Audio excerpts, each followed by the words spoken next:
Assalomu alaykum. Keling. Bormang. Keling, go'sht kerakmi aka? 1 minutga qarab olasizmi? Ha, xo'p. Aka, yaxshimisiz? Xizmat? Shu desangiz, erta sahardan sigirim harom bo'lib qoldi. Qancha pulga kuyib o'tiribman, shuni sotib olaylik. Biz faqat halol go'sht sotamiz. Aka, men bularni orasiga qo'shib sotarsiz. Bilinmaydi, ko'rmaganga halol deyshadi. Haqqini beraman, shuni sotib olaylik, iltimos aka. Yo'q aka, bo'lmaydi. Shep, pul oling. Shuncha pulga kuyib o'tiribman. Siz ham foyda qilib olasiz.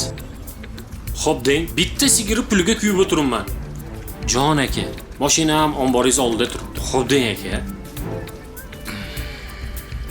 Hech kim bilmaydi, oramizda qoladi.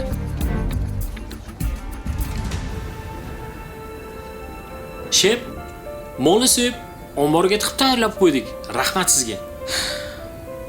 Bo'ldimi? Aytganingizdek bo'ldi. Hozir chiqaman. Xo'p bo'ladi.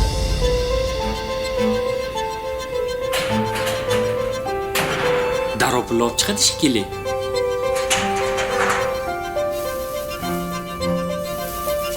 Mana, bu sizga. Harom o'lgan molli go'shtini lahim joydan sizga kesib keldim. Nimaga? Bolalaringizga yedirasiz. Osh bo'lsin.